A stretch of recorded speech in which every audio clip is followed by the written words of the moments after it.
Merci Monsieur le Président. Alors je vous préviens tout de suite, je risque de dépasser mes 2 minutes, mais nous parlons quand même là d'un article qui pèse 50 milliards. Donc je pense que ça vaut le temps qu'on s'y intéresse quelques instants. 50 milliards pourquoi 20 milliards au titre du bouclier tarifaire pour le gaz, 25 milliards au titre du bouclier tarifaire pour l'électricité, qui ont été abondés en début d'étude des articles de 2 milliards supplémentaires et 3 milliards d'euros au titre de l'amortisseur. Alors bien évidemment, nous n'avons aucune expertise pour venir infirmer ou affirmer ces différents ordres de grandeur qui ont été communiqués par le gouvernement.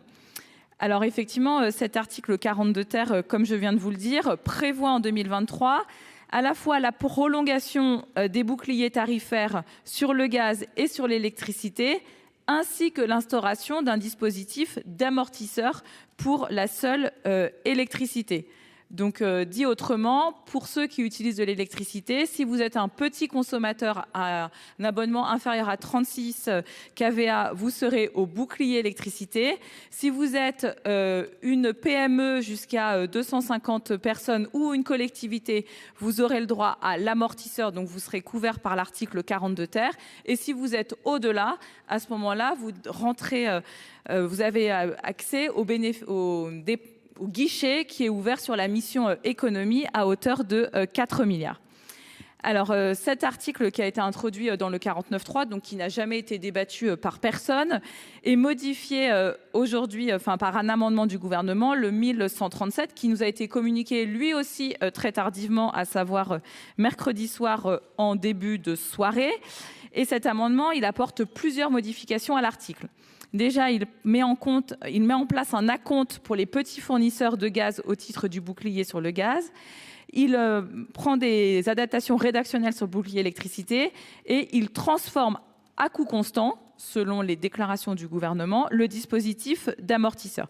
Et enfin, il anticipe les versements de compensation dus aux fournisseurs d'électricité au titre des dispositifs de bouclier et d'amortisseur. Mais alors, Madame la Ministre, nous avons de très nombreuses questions qui restent en suspens, malgré les éléments que vous nous avez communiqués hier et encore ce matin. Ces questions, elles portent aussi bien sur le bouclier que sur l'amortisseur, puisque un certain nombre de dispositions ont été annoncées par voie de presse, voire sur des supports de communication, mais que le dispositif législatif en lui-même, il laisse une très grande latitude au pouvoir réglementaire qui échappe donc au Parlement.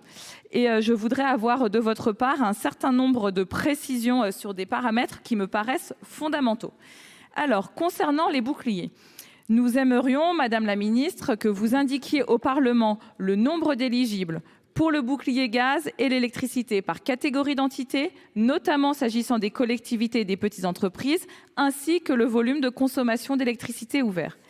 Est-ce que vous pouvez nous faire le point sur les personnes qui sont éligibles au bouclier gaz et celles qui n'y sont pas? S'agissant des collectivités, et voire même des petites entreprises, pouvez-vous nous dire que le plafond de 10 emplois, tel qu'il est décrit dans le Code de l'énergie, vise bien en fait 10 équivalents temps plein travaillé, puisque cette règle manque de lisibilité et elle pose vraiment des questions, notamment pour des collectivités qui pourraient être éligibles. Ensuite, comment doit se traduire le dispositif ad hoc en faveur du chauffage collectif électrique que le gouvernement a annoncé vouloir mettre en œuvre par décret? Sera-t-il aussi protecteur que le bouclier? Contrairement à ce qui a été fait concernant le bouclier pour 2022, la fixation détaillée des TRV électriques par option de contrat dans les arrêtés qui seront pris à la fin du mois de janvier 2023 aura-t-elle vocation à inciter le décalage des consommations? En effet, Madame la Ministre, de façon contre-intuitive, j'ai pu constater que dans les options heure pleine, heure creuse en 2022, les tarifs heure creuse avaient davantage augmenté que les tarifs heure pleine, ce qui donne quand même ce graphique, à savoir que pour un certain nombre de clients, la hausse de la facture n'a pas été de 4%, mais jusqu'à 11%, et majoritairement pour ceux qui consommer en heure creuse, ce qui pose quand même des difficultés. Ensuite, concernant l'amortisseur, la détermination des entités éligibles est renvoyée à un décret.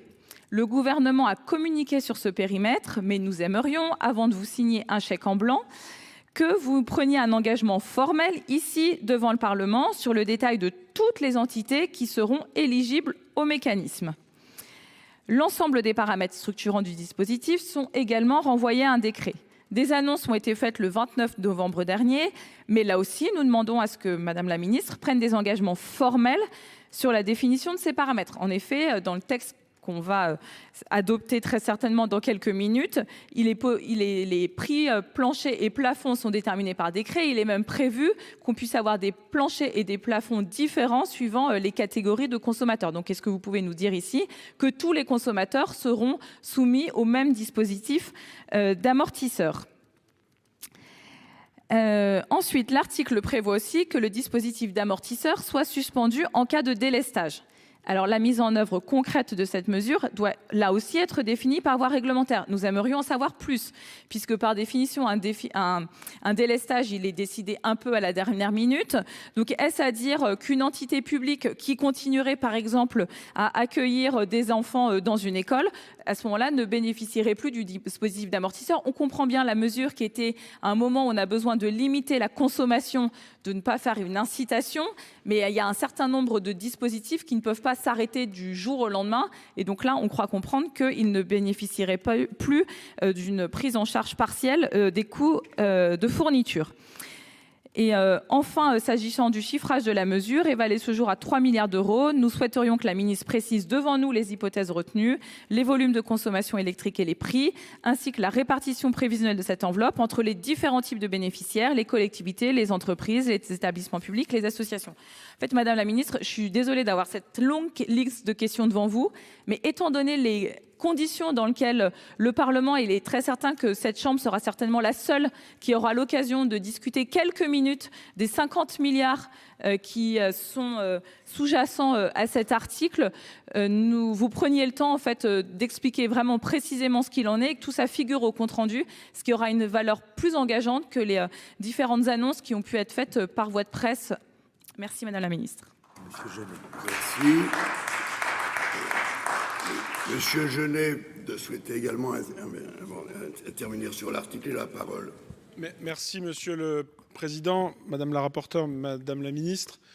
Je voudrais d'abord saluer l'excellence et la pertinence de l'analyse de notre collègue Christine Lavarde au niveau technique sur ce sujet.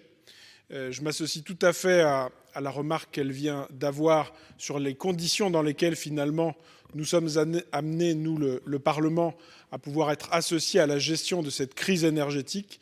Et vous conviendrez, Madame la Ministre, que ce n'est certainement pas le meilleur moyen que d'associer les représentants du peuple à une telle situation.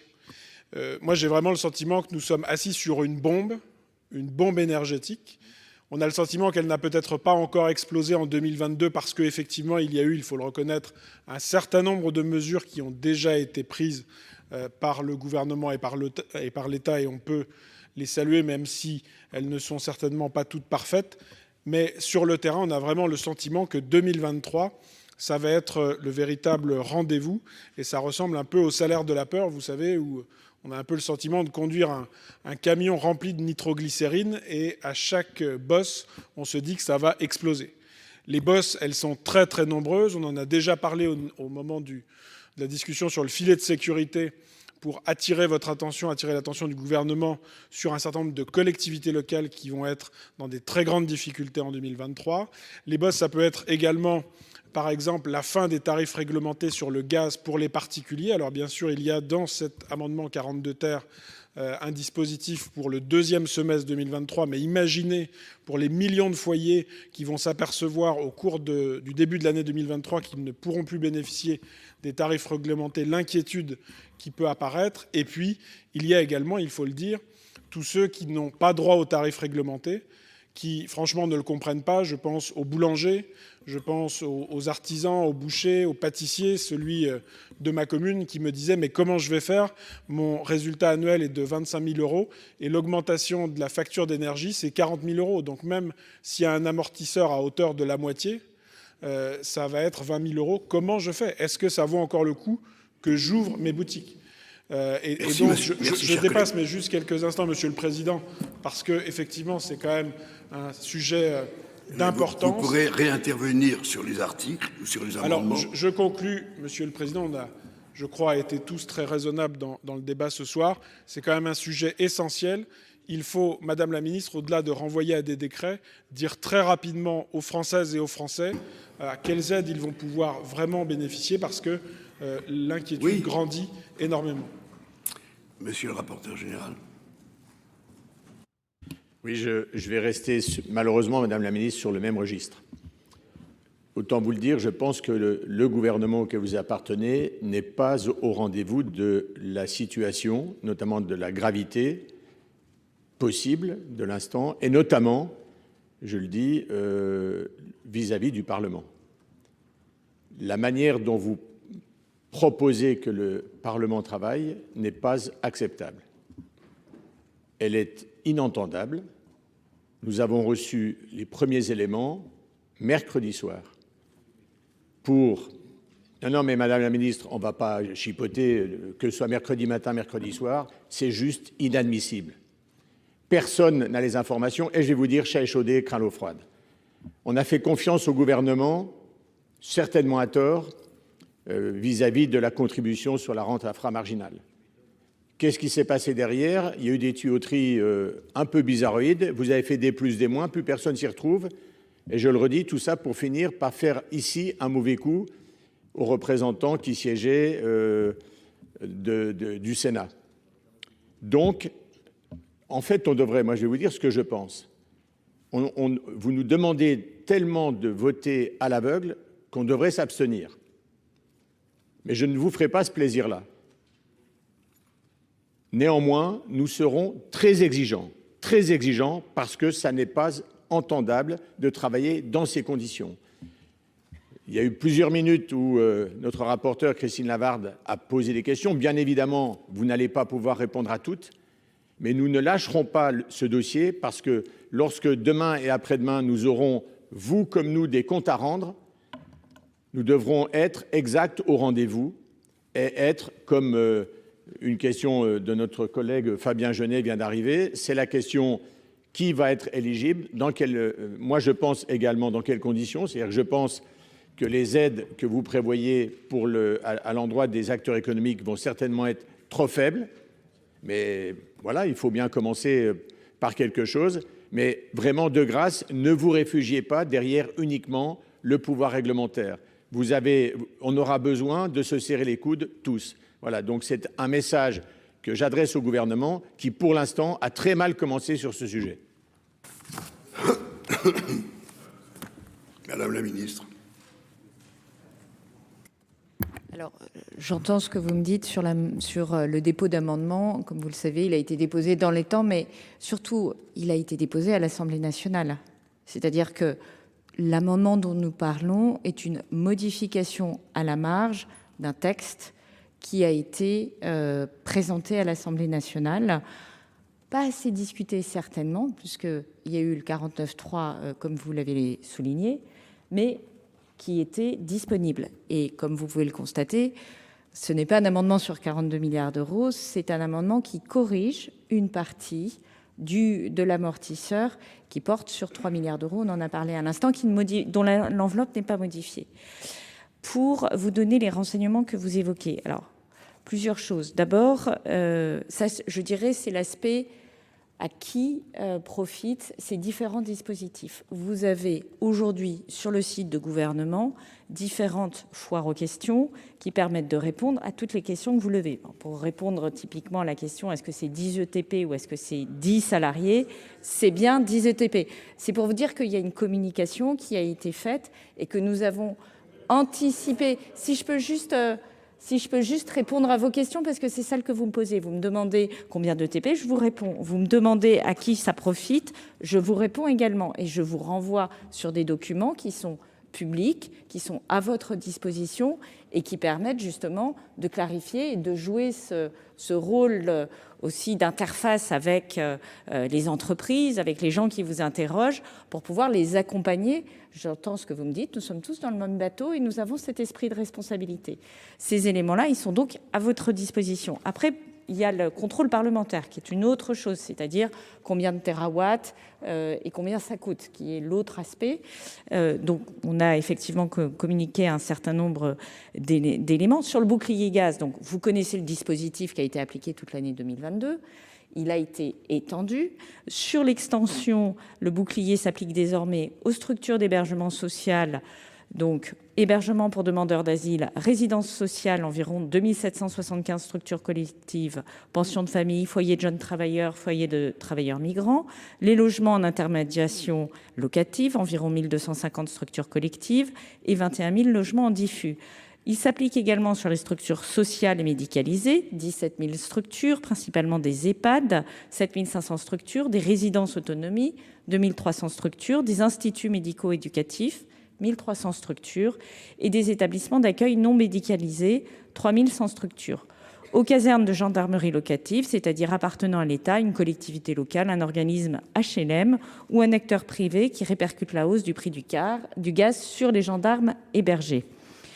Sur la base de données non exhaustives transmises par la DGCS et avec une hypothèse de consommation d'environ 7 TWh, en fait, tous les chiffrages sont basés sur des consommations constatées sur l'année 2021, puisque l'année 2022 n'est pas terminée, donc on n'a pas ces hypothèses de consommation. Et ce qu'on sait, c'est qu'en année 2022, on consomme moins que l'année 2021. Donc c'est pris comme une hypothèse haute, la consommation de l'année 2021.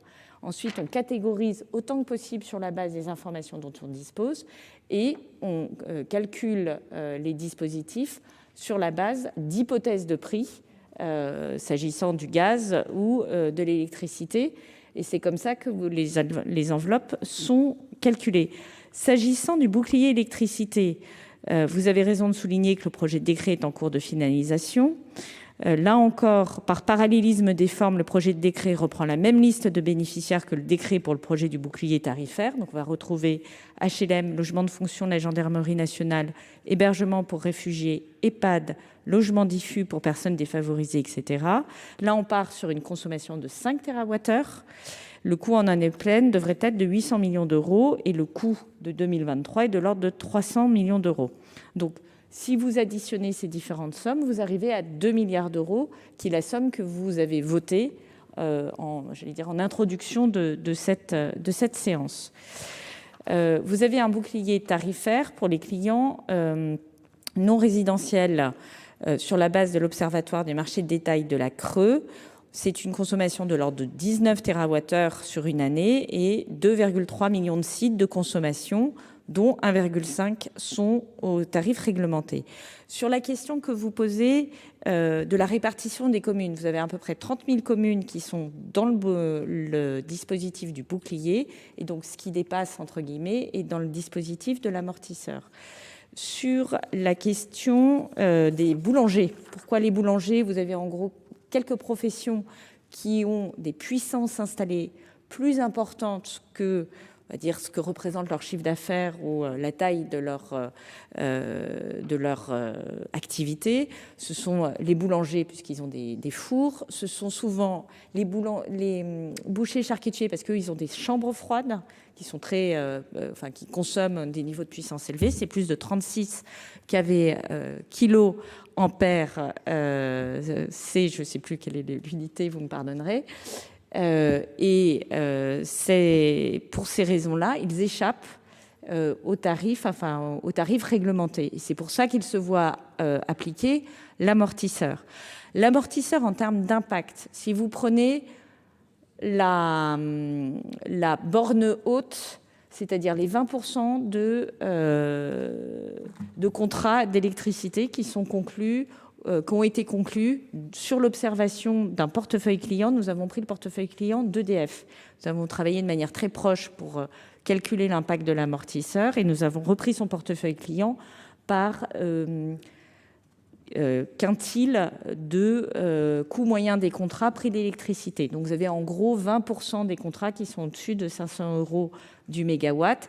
Là, vous êtes grosso modo à une diminution de l'ordre de un peu supérieur à 100 mégawatts. Donc c'est un impact de baisse de l'ordre de 20 à 25% lorsque vous êtes sur les prix élevés. C'est une baisse plus modeste lorsque vous êtes sur un prix qui est proche de 180 euros du mégawatt. Je vous donne les éléments. Vous m'interrogez. Je pense que c'est important que vous ayez les éléments. Après, on pourra apprécier est-ce que c'est suffisant ou pas. Mais ce sont les premiers éléments. Je continue.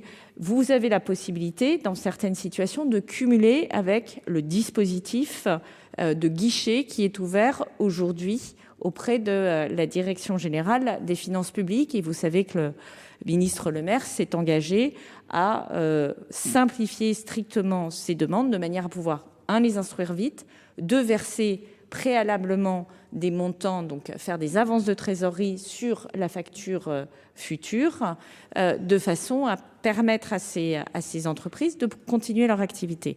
Enfin, dernier point, c'est la question de ce qui n'est pas ni les entreprises. J'ai donné les éléments, les PME, ce sont un périmètre qui est défini par la loi. Vous avez une taille de bilan, un nombre de TP et un chiffre d'affaires. Pour les organismes du champ non concurrentiel qui sont supérieurs à cette taille, elles pourront également bénéficier de l'amortisseur. Voilà tous les éléments à date de ce dispositif. Ce dispositif, il est calculé sur la consommation observée en 2021 par grande tranche. Vous savez que vous avez 230 terawatts, grosso modo, de consommation professionnelle. Et donc, c'est tout contrat. Et dans l'évaluation que nous avons prise, la tranche que nous prenons, donc ces collectivités locales, ces établissements du champ non concurrentiel et ces PME, c'est à peu près 90 TWh de consommation. Donc ça vous donne des chiffrages assez précis. L'éclatement aujourd'hui par sous-catégorie, c'est-à-dire combien d'associations, combien de départements versus combien de communes de plus de 10 ETP, etc. Nous ne l'avons pas avec précision parce que les données d'entrée des fournisseurs d'énergie ne vont pas dans ces catégories-là. Eux, ils ont des points de fourniture et ils ne vont pas nécessairement être capables de faire le départ d'abord entre une ETI et une PME. Ils ont un établissement et ils fournissent de l'électricité et ils ne vont pas forcément être capables de faire le départ dans leur contrat entre une association, une piscine municipale, un centre de recherche, tout ce qu'on peut trouver dans le champ, une CCI, puisque je sais que la question arrive derrière, dans le champ non concurrentiel. Donc, nous, ce que nous ferons, c'est que nous fournirons, enfin le Bercy s'est engagé à fournir une liste de codes SIRET correspondant au champ des ETI et des grandes entreprises pour faciliter le travail des fournisseurs d'électricité. Et aujourd'hui, les grands fournisseurs nous annoncent pouvoir appliquer sur la facture dès la fin du mois de janvier, quand le premier mois s'est écoulé pour la facturation, ce dispositif. Quel est l'intérêt du dispositif de l'amortisseur? C'est qu'à la différence des aides sur guichet, eh bien, il n'y a pas de demande. Donc, c'est un abattement sur facture immédiat. Comme je l'ai indiqué, il va couper une partie de la facture.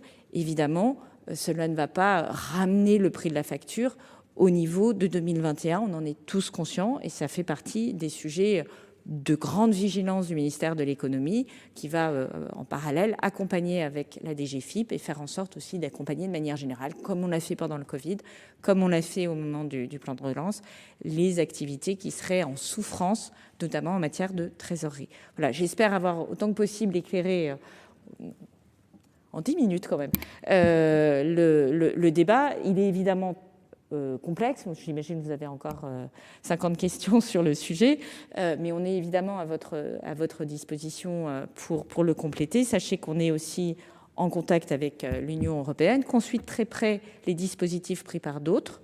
Pour le moment, le dispositif allemand qui a été annoncé de manière très tonitruante n'est pas encore finalisé. Et je pense que notre intention, c'est de ne pas créer d'écart de compétitivité avec d'autres pays européens. C'est pour ça que nous suivons avec beaucoup de vigilance ce qui est fait en Allemagne pour s'assurer qu'on,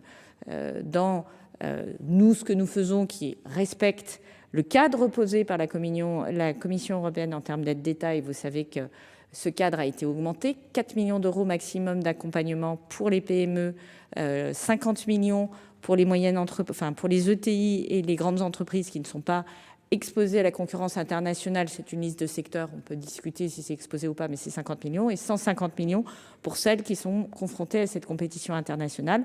Ce sont ça les montants de dette qui sont aujourd'hui couverts, et vous voyez qu'on est allé beaucoup plus loin que les aides d'Ukraine dont nous disposions au mois de mars, et qui effectivement, le ministre Le Maire l'avait lui-même indiqué avec force, n'avait pas mordu et n'avait pas permis d'accompagner au niveau où on l'aurait souhaité les entreprises du monde économique. Et c'est pour ça que nous avons négocié un desserrement des critères et une augmentation des plafonds d'aide. Alors vous allez pouvoir présenter votre amendement, Madame la Ministre. Et on va en débattre. Le présent amendement vise donc à améliorer les dispositifs de bouclier tarifaire. Alors, par rapport à ce que je vous ai indiqué, le bouclier tarifaire, l'amortisseur, etc., c'est un amendement qui modifie à la marge ce qui avait été présenté à l'Assemblée nationale. Il prévoit tout d'abord une simplification du dispositif d'amortisseur électricité pour que la réduction de prix dont bénéficie chaque client soit calculée sur la base du prix de l'électricité du contrat, c'est-à-dire que on épargne au client de savoir quelle est sa part à Rennes, d'aller la décomposer d'un côté et sur la part restante de faire le calcul de l'amortisseur. Là, on prend le prix du contrat. Ça facilite la vie des fournisseurs d'énergie et ça facilite la lisibilité pour les entreprises. Il prévoit également des ajustements du calendrier de versement des compensations aux fournisseurs, puisqu'un des enjeux va être la question de la trésorerie pour ces fournisseurs, puisque vous allez avoir quand même des montants conséquents qui vont peser sur leurs besoins en fonds de roulement. Et puis, l'amendement prévoit quelques ajustements rédactionnels.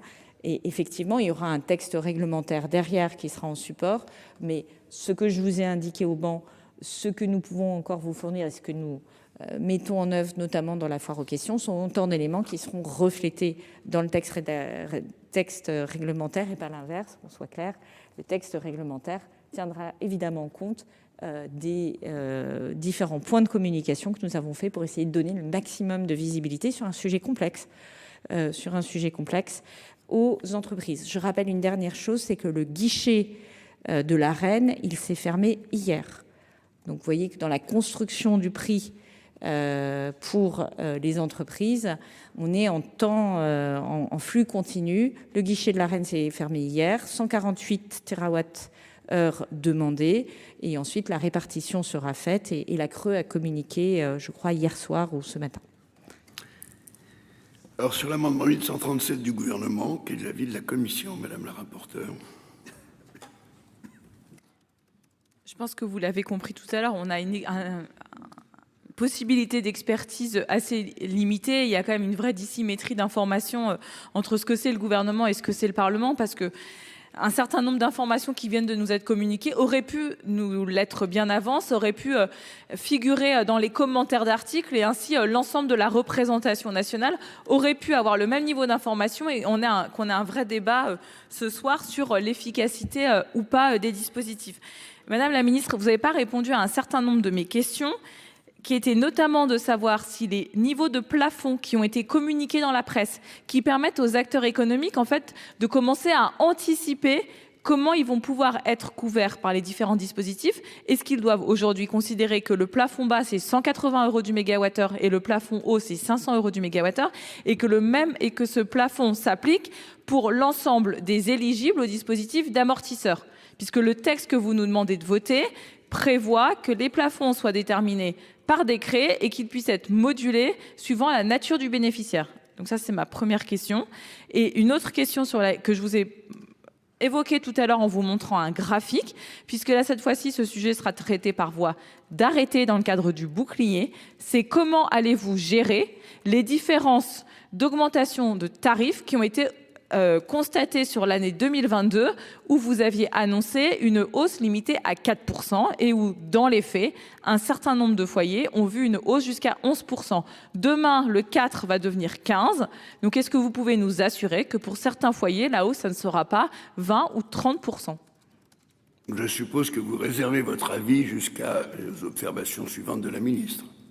De toute façon, je pense qu'on pourrait discuter toute la nuit et on aurait toujours de plus en plus de questions. Donc l'idée n'est pas de bloquer un processus qui vise à protéger l'ensemble des Français et notre secteur économique, mais c'est de dire ici qu'on a quand même eu un niveau d'information qui était vraiment très insuffisant et que les questions qu'on vous pose, en fait, on se fait un peu porte-parole de ce qu'on nous demande aussi et on essaie de faire notre travail de contrôle de l'action du gouvernement.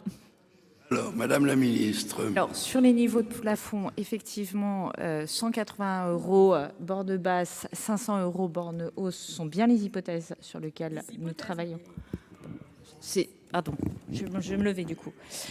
Sur le niveau de plafond, 180 € borne basse, 500 € borne haute. Pas de modulation en fonction des bénéficiaires. Donc, il n'y a pas une différence entre la PME, la collectivité, etc. C'est le filet de sécurité qui complète le dispositif pour les collectivités. Sur la question de l'augmentation du bouclier, les 4% de cette année, les 15% de l'année prochaine, là, c'est l'application des formules de la CRE et effectivement, le 4%, c'est un 4% global, vous avez raison de le souligner, qui recouvre des hypothèses, enfin pas des hypothèses de calcul, des formules de calcul qui dépendent s'il s'agit de base ou s'il s'agit de pic. Et ces formules de calcul, elles sont pas à la main du gouvernement, pour le coup, elles ressortent des hypothèses de régulation du marché et c'est notamment en lien avec les travaux de la CRE. Et vous avez raison, effectivement, ça fait des profils qui peuvent être différenciés selon les types de consommation. Et un des points sur lesquels nous sommes en alerte, c'est de faire en sorte que lorsque vous êtes sur un tarif tempo, c'est-à-dire qu'en fait vous allez faire cet effort de décalage de consommation qui est un effort qui a vocation à permettre une partie de l'effacement, on puisse effectivement avoir des évolutions qui soient, je dirais, plus incitatives que celles que nous avons pu voir. Dernier point, s'agissant du délestage, je veux redire ici que le délestage, qui est un sujet qui a beaucoup animé ces derniers jours, et pour raison, puisqu'une circulaire a été communiquée au préfet, c'est une préparation, mais c'est la décision ultime d'un processus où vous avez un certain nombre d'étapes. C'est-à-dire qu'en fait, je veux le redire ici, je répéterai dans les prochains jours, le signal éco-watt orange ou le signal éco-watt rouge, ce n'est pas une alerte des délestages, c'est une incitation à passer à l'action. C'est-à-dire c'est le moment où nous utilisons des mesures hors marché pour baisser la consommation et précisément éviter les délestages. Et j'étais avec Luc Rémont tout à l'heure chez la Première ministre, qui nous confirme qu'effectivement, si nous avons cette mobilisation des acteurs économiques, des collectivités locales et de l'État sur les portefeuilles de consommation d'énergie qu'ils maîtrisent, la consommation des bâtiments, la consommation, le chauffage, l'eau chaude sanitaire, nous sommes en capacité de drastiquement baisser notre consommation ou de la décaler et d'éviter les délestages. Et c'est une question où il faut bien avoir à la fois le plan sobriété, qui est je dirais une démarche de long terme dans le cadre de la lutte contre le réchauffement climatique et qui est un des leviers de diminution de notre consommation d'énergie finale, puisque comme vous le savez, dans les scénarios RTE, on baisse de 40%, on doit baisser de 40% de notre consommation finale pour tenir les trajectoires de neutralité carbone à 2050, ce qui n'est pas l'épaisseur du trait, c'est le premier point. Vous avez ensuite la mobilisation pour le passage de l'hiver autour de signaux éco-watt vert, éco-watt orange, éco-watt rouge. Et plus cette météo, entre guillemets, de l'énergie se dégrade, plus c'est une incitation à passer à l'action, sachant que certaines entreprises ont contractualisé des engagements dans le cadre des montées de signaux où elles vont effacer de leur propre chef un certain nombre de consommations, d'extinction, d'arrêt de machines, etc. Et ça, c'est contractualisé avec RTE. Et ça doit nous permettre de limiter considérablement notre consommation. C'est aussi la baisse de tension, c'est les contrats d'effacement et d'interruptibilité qui ont été négociés. Ce sont toutes ces mesures qui vont s'activer avant que de passer à la mesure de protection ultime pour éviter le blackout. Dernier point, du coup, dans une situation d'éco-watt rouge et de risque de délestage, effectivement, il y a une incitation à ne pas surconsommer l'électricité. Je vous rassure, c'est des tranches de 2 heures, de 4 heures sur une consommation annuelle. Ce n'est pas ça qui va faire flamber la facture, mais c'est une vraie incitation à passer à l'acte. Et vous avez pu noter que dans son protocole, le ministre de l'Éducation nationale prévient la veille les écoles qui seraient concernées éventuellement par un délestage, et donc il n'y a pas d'école qui surconsommerait au moment d'un délestage. Bon, nous allons essayer quand même de nous prononcer sur cet amendement du gouvernement. Est-ce que maintenant, Madame la rapporteure, vous pouvez formuler un avis? Donc, il va y avoir des explications de vote. Monsieur Gillet commence.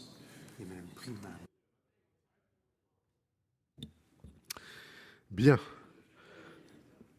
Après ces explications très fournies, mais quelque part, Madame la Ministre, malgré toutes vos qualités, un peu indigeste. C'est quand même compliqué d'arriver à séparer le bon grain de l'ivraie pour essayer de mettre en perspective la position, les propositions du gouvernement qui, pour certaines d'entre elles, sont déjà sur la place publique avant même qu'elles aient été discutées d'une manière approfondie au niveau du Parlement et plus particulièrement du Sénat. Donc, sincèrement, nous sommes mis au pied du mur. Nous ne sommes pas en mesure véritablement de pouvoir juger la qualité de vos propositions. Donc, pour notre part, nous nous abstiendrons. Il y a une forme de déni, quelque part, du débat parlementaire, compte tenu de la précipitation des délais qui sont imposés aujourd'hui. Donc, si véritablement on veut analyser notre position politique au regard de ce qui vient de se dérouler, on devrait même voter contre, objectivement. Objectivement. Bon. On va s'abstenir, on va regarder, on va essayer d'analyser les choses, mais très objectivement, ce n'est pas digne d'un débat et de la qualité d'un débat que nous devrions avoir compte tenu des enjeux. À l'heure qu'il est aujourd'hui, avec tous les arguments que vous pouvez poser sur la table, comment voulez-vous qu'on arrive véritablement à juger de la pertinence de votre positionnement politique au regard de l'ensemble des enjeux qui toucheront le monde économique et pas que le monde économique. Donc voilà pour d'autres positions, Madame la Ministre. Monsieur Sautarel. Oui, merci Monsieur le Président. Madame la Ministre, en fait, le sujet est complexe, il est tard, je ne suis pas certain de tout comprendre et d'être très clair dans ce que je vais dire, mais je voulais profiter de cet amendement en faisant confiance à la sagesse de la Commission pour vous interroger de façon un tout petit peu plus large sur cette question. Parce que nous sommes sur des réponses budgétaires dont on sait qu'elles seront à un moment limité. Et vous avez parlé de compétitivité, notamment pour les entreprises à l'international. On voit bien que les enveloppes qui sont annoncées par exemple en Allemagne, où on parle de 100 milliards d'euros et 10 milliards d'euros pour les entreprises en France, on n'est pas du tout dans la même proportion. Et moi, en fait, je voulais vous interroger sur le modèle ibérique. En fait, sur est-ce qu'on peut enfin agir, espérer agir un jour, selon le modèle ibérique ou un autre, sur la révision des tarifs à l'échelle européenne. Vous étiez au Conseil européen de l'énergie la semaine dernière. Il y a une perspective d'un Conseil européen, je crois, le 13 décembre. Et j'aimerais savoir si on peut espérer, puisque notamment le ministre de l'économie s'est souvent prononcé de manière très optimiste sur cette question-là, sur cette avancée, qui en fait nous éviterait tous ces débats, qui éviterait que nous consommions autant de crédits pour répondre à la facture énergétique qui se présente aux particuliers, aux entreprises, quelle que soit leur taille, aux collectivités. Donc, je ne vais pas rentrer dans le détail de l'amendement et je comprends à la fois sa complexité et les difficultés, encore tous les effets qui ne sont pas maîtrisés, mais aussi entendez toutes les inquiétudes qui nous sont remontées et notre incapacité parfois à répondre à celles-ci face à cette complexité et aux difficultés qui se présentent pour chacun. Mais bien évidemment, pour les particuliers, c'est fondamental. Bien évidemment, les collectivités nous sollicitent et on a une fusée à 3 étages, on l'a déjà dit, mais je crois que ce qui serait le pire, c'est que dans cette période, nous ayons un vrai drame économique si des entreprises devaient fermer, faute de pouvoir faire face à cette hausse du prix de l'énergie. Et donc, il y a aussi une autre petite hypothèse qui n'est pas directement dans l'amendement, mais qu'on n'a pas réévoqué, c'est est-ce qu'on ne peut pas agir sur le remboursement de PGE pour libérer les entreprises dans leur trésorerie. Merci. Monsieur Laménie, ensuite. Oui, très rapidement, merci Monsieur le Président, Madame la Ministre, Mesdames et Messieurs les rapporteurs, Président de Commission, chers collègues. Bon, beaucoup de choses ont été dites. Il y a les questions pertinentes des intervenants précédents, notamment notre collègue rapporteur spécial Christine Lavarde et le rapporteur général, et puis d'autres collègues qui se sont exprimés. Bon, j'irai sur des sujets particulièrement sensibles, coûteux, et qui préoccupent sincèrement beaucoup de personnes. Tout le monde en parle, je crois que, et c'est quand même... Christine Lavarde a cité le chiffre de 50 milliards d'euros. Je crois qu'il y a quand même beaucoup d'incertitudes. Bon, de complexité, ça a été aussi rappelé, parce que bouclier tarifaire, bon, tous les dispositifs qui peuvent être, je dirais, mis en place. On est conscient que c'est un travail très, très compliqué, mais de l'autre côté, qui a des implications très fortes sur le monde économique. Bon, on peut faire le parallèle avec aussi les conséquences de la crise sanitaire. Bon, c'est d'autres enjeux également. Et puis pour les collectivités territoriales, l'ensemble des entreprises, quelle que soit leur taille d'entreprise, et il y a aussi partout où on peut aller. Alors, quel sera aussi le rôle des représentants de l'État dans les départements, métropole et outre-mer, parce que ils sont aussi en première ligne, et je crois pour essayer de rassurer, parce qu'il y a ça aussi, puis surtout le coût de l'énergie et le coût des factures, que ce soit l'électricité, le gaz et tous les facteurs énergétiques. Alors je resterai conforme aussi à l'avis de sagesse. Merci. Merci. Ensuite, Madame la Présidente Prima a la parole. Oui, Monsieur le Président, moi j'ai quelques questions, Madame la Ministre, dans ce brouillard un peu compliqué. D'abord, je voudrais attirer votre attention sur des petites communes qui rentrent dans le bouclier tarifaire, enfin qui devraient rentrer dans le bouclier tarifaire. Certaines d'entre elles ont été très vertueuses il y a 4-5 ans. Elles sont passées aux pompes à chaleur au lieu de leur fuel. Et pour passer aux pompes à chaleur, elles ont donc un compteur électrique d'au-dessus de 36 kVA. Et du coup, elles sont punies aujourd'hui parce qu'elles ne sont pas dans le bouclier tarifaire. Si elles étaient restées au fioul, elles auraient une évolution de leurs dépenses très, très inférieure. Donc peut-être qu'il y a quelque chose à inventer pour elles. Je parle là d'un exemple d'une petite commune de 400 habitants qui a 3 ETP, donc qui rentrerait normalement dans le bouclier tarifaire. Deuxièmement, sur la question de l'amortisseur, vraiment, je ne suis pas sûre d'avoir très, très bien compris tout le dispositif. Il est extrêmement complexe. Moi, je voudrais savoir, je n'ai pas bien compris non plus ce qui était de l'ordre réglementaire et de l'ordre législatif. Et donc, je voudrais savoir si on s'aperçoit que ce bouclier est totalement insuffisant dans les semaines ou dans les mois qui viennent. D'une façon réglementaire, on pourra bouger les curseurs ou pas. C'est dans le projet de loi législatif. Bon, donc vous me répondrez là-dessus. Mais si c'est ce que j'ai compris, il me semble que l'aide ne va pas être suffisante. Même si elle existe, elle ne sera probablement pas suffisante. Troisième remarque, et je me dépêche, Monsieur le Président, pour dire que je suis allée sur le site de l'écologie pour regarder ce qui est à disposition des entreprises.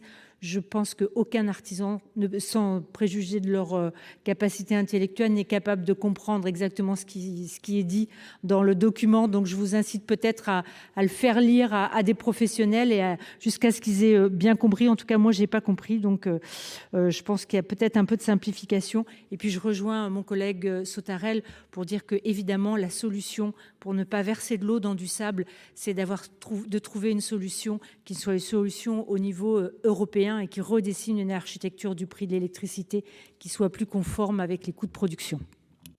Alors ensuite, Monsieur Genet, demandez la parole. Merci, Monsieur le Président. Madame la Ministre, qui dois-je croire ? Qui dois-je croire ? Est-ce que je dois croire Bruno Le Maire, venu dans mon département il y a quelques jours à Mont-Soleil-Mines, à la rencontre des chefs d'entreprise et en particulier d'un boulanger ? Il s'est saisi de sa facture et il s'est dit étonné de ce qu'il voyait de l'explosion des coûts. Et il a dit à ce boulanger, avant même que la baguette ne rentre au patrimoine mondial de l'UNESCO, que le gouvernement ne laisserait pas tomber ce boulanger et que tout serait fait pour qu'il puisse continuer son activité. Est-ce que je dois croire Bruno Le Maire ou est-ce que je dois croire Gabriel Attal qui, il y a quelques jours, sur ses bancs, poussé dans ses retranchements sur le filet de sécurité, nous a dit il va y avoir de la casse. Il va y avoir de la casse pour les collectivités, il va y avoir de la casse pour les entreprises. Ou est-ce que je dois vous croire, Madame la Ministre, et finalement me satisfaire de votre voix très suave avec laquelle vous avez effectivement balayé l'ensemble des aspects techniques à tel point que vous avez effectivement endormi, pour ne pas dire inquiété, un certain nombre d'entre nous, tellement c'était technique. Tout ça pour, au final, nous dire que, eh bien, il suffisait d'aller, nous parlementaires, sur la foire aux questions du site du ministère pour comprendre ce que nous allions voter aujourd'hui et ce qui serait d'application demain. Voilà. Moi, je voudrais revenir à l'exemple du boulanger, parce qu'il en va de la gastronomie française, il en va du patrimoine dit vivant, dont on peut craindre qu'il ne devienne un patrimoine disparu dans quelques mois. Pour ce boulanger, j'ai bien compris, il aura droit à l'amortisseur. Vous avez parlé d'un guichet de Bercy. Donc ce guichet, est-ce qu'il pourra accorder des aides supplémentaires ? À quelle hauteur ? Est-ce que ce sont vraiment des subventions ? Est-ce que ce sont simplement des facilités de trésorerie, auquel cas, effectivement, le pauvre boulanger ne disparaîtra peut-être pas au bout de 3 semaines, mais au bout de 3 mois. C'est vous qui présidez la séance, chers collègues ? C'est donc des questions très précises qui sont celles de beaucoup de nos compatriotes, et en particulier dans nos communes les plus rurales. Nous avons ensuite Monsieur le Président Longeau. Non mais chacun peut tenir dans ces 2 minutes en étant clair. Bien. Restons calmes. Monsieur le Président Longeau a seul la parole. S'il vous plaît. Merci Monsieur le Président. Moi je crois qu'il y a un point commun effectivement, c'est que c'est un dossier complexe et je suis pas sûr que moi non plus j'ai tout compris. Je suis même certain que j'ai pas compris grand-chose. Simplement, je me pose une question. À travers l'amendement que vous nous présentez. On a plusieurs solutions. C'est celle de le rejeter, celle, comme l'a dit M. Gillet, de s'abstenir, ou celui de voter contre. Mais si on vote contre, quelles conséquences il y aura ? Est-ce que derrière, on ne dira pas, mais effectivement, il n'y a pas pu avoir d'ajustement, on n'a pas pu mettre de choses en place parce qu'il n'y a pas eu de décision de prise. Et moi, j'aurais tendance à me dire que, compte tenu des... Ou alors on continue jusqu'à 8h du matin ou 10h du matin demain pour comprendre tout et puis avoir tout en tête. Ou alors je pense que la sagesse voudra effectivement qu'on fasse confiance en cet amendement et puis qu'on le vote et puis qu'on puisse faire des ajustements puisqu'il y a derrière l'amendement prévoit qu'il pourra y avoir des ajustements rédactionnels au fur et à mesure, parce que je crois qu'on avance en regardant bien là où on va, mais on ne sait pas trop où on va. Donc je pense qu'il nous faut aussi, nous, qu'on mette un filet de sécurité. Et j'espère que ce filet de sécurité, peut être cet amendement. Merci, Président. Ensuite, Madame Goulet. Oui, Monsieur le Président, Madame la Ministre, moi je vais évidemment rejoindre un peu ce qui a été dit. On a ici 2 présidents de commission, on a des rapporteurs, on a le rapporteur général du budget et on est un certain nombre à ne pas avoir compris. Donc je pense que demain matin, quand on va se retrouver dans nos départements et qu'on va dire qu'on a siégé toute la nuit pour essayer d'expliquer comment allait être amorti le choc de la crise énergétique, on va avoir quelques difficultés à l'expliquer. J'ai vu et j'ai entendu ce qu'a dit la présidente Prima sur le site qui comporte des informations qu'on n'a pas encore votées. Je pense qu'il y a un petit décalage horaire. Madame la ministre, je vais rejoindre aussi ce qu'a dit le président Longeau, mais je vous en prie, clarifier les choses, faites en sorte que les préfectures aient des informations claires, à la fois pour les collectivités, mais aussi pour les professionnels par strate, parce que sinon, à l'inquiétude va s'ajouter la colère. Et moi, je crains beaucoup de problèmes sur ce sujet. Donc, une grande confiance n'exclut pas une petite méfiance. Je vais inverser le sujet. Une grande méfiance est de mise dans le sujet, mais on n'a pas le choix non plus. plus. Donc on votera cet amendement dans des conditions qui ont été évidemment soulignées, des conditions extrêmement difficiles. Cet article à lui seul devrait justifier un débat avec un hémicycle plein à une autre heure. Il se trouve que c'est comme ça aujourd'hui et maintenant, que c'est tout à fait dommageable pour la transparence, la clarté et l'intelligibilité de la loi, que je le regrette, mais qu'on votera quand même ce texte.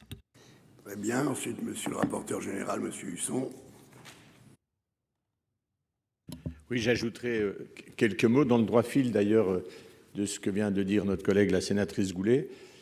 Sur les questions d'énergie, on a un problème en France pour mettre le débat au Parlement. La PPE ne passe pas par le Parlement. On se contente de bavardages sur le sujet d'énergie. On est en train de parler de sujets qui vont mobiliser des milliards et qui vont concerner les Français. Tous les Français, et parfois dans deux domaines, leur vie personnelle et leur vie professionnelle. Très honnêtement, je suis dans une colère froide. J'ai donné mon point de vue, je ne veux pas en rajouter sur le sens du vote, mais c'est proprement déconcertant. Effectivement, lorsque des chefs d'entreprise, nos concitoyens, des élus vont nous demander de leur expliquer, je dirais, comme a dit la ministre, vous allez sur la fac. Alors ils vont me regarder, c'est quoi? Non, oui, la foire aux questions. Parce que tant qu'à faire, avant de débattre au Parlement, on vous met ça sur les réseaux et puis vous vous débrouillez. Moi, je veux juste vous poser 2 ou 3 questions, Madame la Ministre. Est-ce que vous pensez aujourd'hui que vos dispositifs sont parfaitement adaptés à tous les publics? Deuxième question, comment ont été associés les acteurs économiques? Parce que je me méfie un tout petit peu comment dirais-je, de ce qu'on a vu avec la crime auparavant. Troisième élément, il me semble avoir lu qu'allait être mis en place ce que j'appelle de mes voeux des simulateurs en fonction des consommations. Alors pour le coup, ce serait bien que ce soit prêt assez vite. Et puis dernière, je vais quand même vous faire une remarque, parce que ça fait longtemps que ça bouge chez un certain nombre de Français, en tous les cas chez nous et sur nos bancs. Si vous n'aviez pas été de renoncement en errement sur le choix du nucléaire, en lui tournant le dos et en nous mettant ici, en nous clouant au pilori, en nous faisant passer pour des attardés qui n'étions pas intéressés par le progrès, on n'en serait pas là non plus. C'est bien dommage d'avoir finalement fait aussi longuement fausse route. Et pour changer de direction, ça va prendre du temps. Monsieur Grémillet. Oui, merci Monsieur le Président, Madame la Ministre, chers collègues. Je ne vais pas redire ce que tout le monde dit. Effectivement, étant membre de la Commission des affaires économiques, ce qu'a dit notre présidente, c'est encore pire que la Commission des finances. C'est-à-dire que nous avons rendu un avis sans même avoir les éléments. Je vous rappelle que le dossier de l'énergie, ça concerne quand même pas mal l'économie de notre pays. Et je vous ai écouté très attentivement. Et je pense que vous n'avez pas compris. Je vais prendre rien qu'un exemple, pour ne pas être trop long. Le 36 kVA, ça fait un moment qu'on dit qu'il y a un souci. Et de le balayer en disant le 36 kVA, il passe de l'autre côté amortisseur, mais je ne sais pas si vous vous rendez compte les situations dans lesquelles vous allez mettre un certain nombre d'activités en distorsion de concurrence. Mais énorme. Donc c'est un point qui, en termes de responsabilité, moi je ne peux pas me satisfaire de dire demain c'est le préfet qui va m'expliquer ce que nous avons décidé ici. C'est pas possible. Moi, c'est pas possible. Donc je donne cet exemple du 36 kVA parce qu'il est, enfin on l'a tous. Deuxième sujet, ce sont les collectivités. Quelle que soit leur taille, elles sont confrontées au sujet de l'énergie. Et là encore, c'est un point sur lequel, et c'est l'objet, Monsieur le Président, je parle déjà un peu de mon amendement de tout à l'heure, parce que nous voulons avoir la certitude que, effectivement, l'ensemble des collectivités, quelle que soit leur dimension, seront bien prises en compte par rapport à ce qui est en train de se passer. Donc le sujet, moi, s'abstenir n'a pas de sens, à mes yeux. Voter, on est complètement, vous nous mettez dans une situation, je serais tenté de dire, on ne peut même pas décider, parce que la clarté du texte. Quand même faire voter. Oui, Monsieur le Président, mais mesurer l'insuffisance de la clarté de l'amendement du gouvernement. Ça veut dire que derrière cet amendement, on peut y mettre des tas de choses qui sont complètement à l'opposé, avec des distorsions énormes. C'est ce que je voulais dire à cet instant. Madame la ministre, vous allez sans doute redonner un certain nombre d'explications. Je ne vais pas avoir la prétention de répondre à toutes les questions, mais je vais essayer tout de même nous prononcer. De le faire. Pour les entreprises, comment ça se présente? En fait, il y a deux voies. La première, c'est d'attendre l'amortisseur sur la facture. Pas de dossier, pas d'instruction, c'est automatique. Et effectivement, il y a un simulateur qui sera mis à disposition des entreprises dans les prochains jours et qui permettra, sur la base de votre coût contrat, je rentre le coût contrat, j'ai le coût sorti, entre guillemets, du mégawattheure. C'est comme ça que sa vocation a fonctionné. La simplification que nous mettons dans l'amendement, qui n'est pas le bouclier, qui n'est pas l'amortisseur que vous avez eu avant, mais dans l'amendement, va permettre beaucoup plus facilement de l'expliquer, puisqu'on a 180 €, un plafond de 500, le coût contrat, on voit à peu près comment ça fonctionne. Et l'enjeu, c'était cette automaticité pour réduire à zéro le problème de non-recours, qui est un problème que nous voyons tous dans tous les dispositifs de politique publique que nous portons. Même le chèque énergie, qui est le dispositif qui a le taux de non-recours le plus bas, il a quand même un taux de non-recours légèrement inférieur à 20%. Donc, c'est ce qu'on voulait avoir. La deuxième chose, c'est la deuxième voie, c'est la Direction générale des finances publiques. C'est elle qui est en capacité de répondre sur les aides, sur l'augmentation du prix du gaz, sur l'augmentation du prix de l'électricité en complément. Et là encore, des demandes très simples, un dossier extrêmement simple à remplir, et des interlocuteurs qui sont vos interlocuteurs habituels, puisque ce sont ceux avec qui vous avez l'habitude d'abord de faire, alors de payer vos impôts, effectivement, mais également vous avez eu tous les dispositifs antérieurs de soutien. Je rappelle le fonds de solidarité, par exemple, c'était la Direction générale des finances publiques qui l'a versé, et donc c'est votre interlocuteur qui est devenu désormais assez proche. Et ce sont des aides, c'est du budget, puisqu'il ne vous aura pas échappé, vous le votez, et je rappelle que la contribution, ce sont des aides que vous avez déjà votées, puisqu'elles sont dans le budget 2022 et qu'elles sont reconduites dans le budget 2023. Il n'y a pas de nouveauté sous ce registre-là, ce sont les critères d'ouverture des aides qui ont été relâchés par rapport à ce que vous connaissez depuis le mois de mars dernier, puisque ces aides, elles sont assises sur le cadre dit Ukraine, tel qu'il a été publié pour l'ensemble des pays membres de l'Union européenne. C'est les deux points d'entrée. Ce sont des points d'entrée très simples. Ce sont des aides payées d'avance. Payées d'avance. De façon à ce qu'il n'y ait pas l'attente. Vous faites tout votre exercice toute l'année et à la fin de l'année, on vous donne sur la base de la réalité du consommé. Non. Ils sont payés d'avance sur la base d'une prévision de consommation. Donc ça, il y a bien cette anticipation. Vous demandez, est-ce que toutes les collectivités locales ont un dispositif? La réponse est oui. Soit c'est le dispositif de bouclier, soit c'est le dispositif d'amortisseur. Le simulateur de calcul. Est-ce qu'il y a eu une concertation? Oui, vous avez pu la suivre d'ailleurs, puisque un certain nombre d'acteurs économiques, des filières ont été concertés. Christophe Béchu a concerté les collectivités locales et j'ai concerté avec Bruno Le Maire l'ensemble du monde économique. Et c'est d'ailleurs le monde économique qui a désigné l'amortisseur comme étant, dans les différents dispositifs, soit des aides ciblées avec instruction de dossier, soit des aides automatiques sur facture, ce deuxième choix, au terme d'une réunion qui a eu lieu, je pense, il y a plus d'un mois, et ensuite on a travaillé sur la mise en œuvre concrète de l'aide, mais tout le monde était présent, de l'U2P en passant par la CPME, les filières industrielles, France Industrie, la FCD, etc. Donc cette concertation a effectivement eu lieu.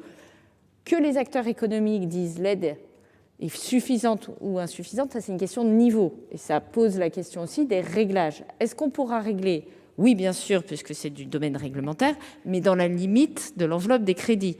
Et donc, autant on peut régler les curseurs au début de la consommation, autant de toute façon, à un moment, on est obligé de revenir vous voir s'il y a des modifications substantielles, puisqu'il faudra abonder des crédits. Comment est financée ou comment sont financées une partie de ces contributions? Vous le savez, c'est l'abondement des énergies renouvelables au budget de l'État, c'est la contribution sur la rente inframarginale qui vont permettre de financer ces aides. Et au fond, il y a une logique assez implacable. Vous avez ceux qui vendent le gaz et l'électricité très cher, dont on va prendre le surplomb de bénéfices et que l'on va redonner aux consommateurs. Et cette mécanique est relativement équilibrée et permet effectivement d'avoir des montants de soutien qui sont très importants. La comparaison par rapport à l'Allemagne, c'est une question importante. Il ne faut pas oublier que l'Allemagne ne dispose pas de l'Arenh. On a évoqué sur ces bancs les limites de l'Arenh. Mais je rappelle que, vu du point de vue des entreprises, c'est aussi une chance puisqu'elle permet d'accéder à l'énergie nucléaire à un coût compétitif. Et cette aide-là, elle représente plusieurs dizaines de milliards d'euros. Donc si vous comparez à l'Allemagne, il faut bien intégrer aussi cette aide qui nous est d'ailleurs dans les discussions que nous pouvons avoir avec l'Allemagne, mise en avant en disant « mais vous avez déjà ça, donc nous ne faisons que vous rattraper ». Et d'ailleurs, la conception de l'aide telle qu'elle avait été envisagée par l'Allemagne s'apparente un petit peu au mécanisme d'Arenh dans son esprit. La PPE, Monsieur Husson, elle sera évidemment soumise au vote. Je rappelle que dans la loi climat résilience, il a été décidé que la loi climat-énergie, sur laquelle on devrait travailler l'année prochaine à partir au début du second semestre, sera soumise au Parlement. Et donc la programmation pluriannuelle de l'énergie sera soumise au Parlement. Voilà, les docs de présentation, je prends le point et je le rapporterai à ceux qui ont écrit la foire aux questions. Et quel est le rôle des représentants de l'État? Eh bien, à nouveau, il y aura les codéfis qui seront en appui des entreprises en difficulté. Encore une fois, on n'est pas sur des choses nouvelles de ce point de vue-là. On a eu un exercice en 2020, en 2021 avec la Covid. Les équipes de Bercy sont mobilisées pour accompagner les entreprises en trésorerie et pour faire en sorte qu'elles passent ce cap difficile. Et si on ne peut pas avoir une mesure générale sur les PGE, vous savez qu'il est toujours possible dans le cadre d'un accompagnement d'entreprises en difficulté de prévoir des plans sur 10 ans avec des échéanciers de remboursement qui sont ensuite validés de manière assez simple aujourd'hui, pas forcément par le tribunal de commerce. Donc ça aussi, ce sont des dispositifs qui existent. Voilà.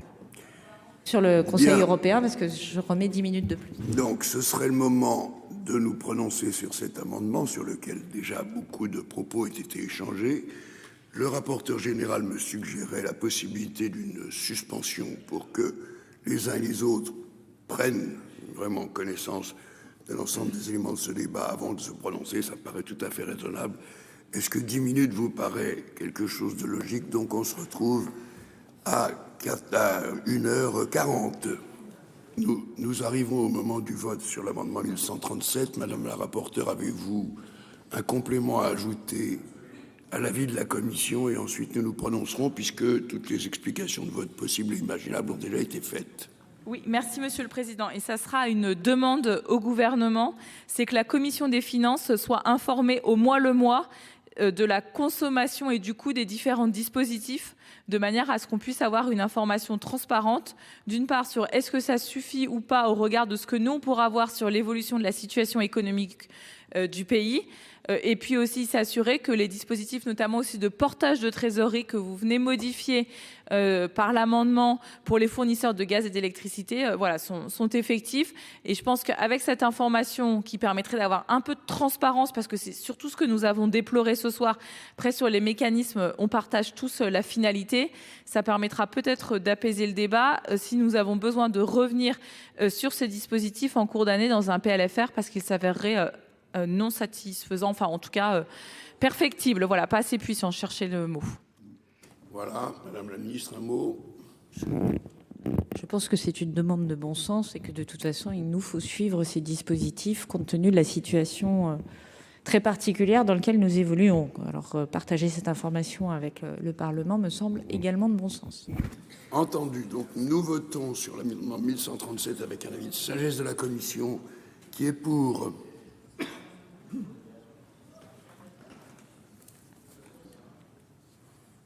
D'accord. Qui est contre? Il n'y en a pas. Qui s'abstient? Il est adopté. Nous en venons au 350 de Monsieur Grébillet, qui va nous l'expliquer. Oui, Monsieur le Président, Madame la Ministre, rapporteur, chers collègues.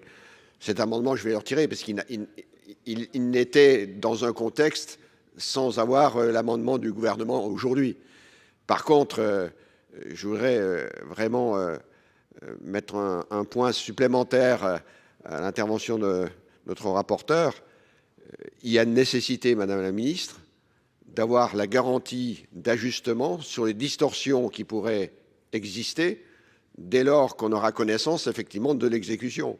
Parce que si on n'est pas en mesure de le faire, on mettra dans une situation terrible, c'était un peu l'objet de l'amendement, que ce soit au niveau des collectivités, mais surtout au niveau du monde économique.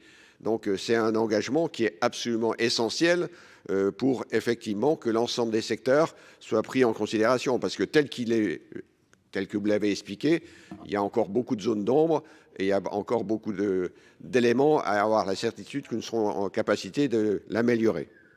Donc, merci. Donc nous allons voter sur le 42 ter lui-même avec les modifications issues de l'amendement. Quels sont ceux qui sont pour l'article?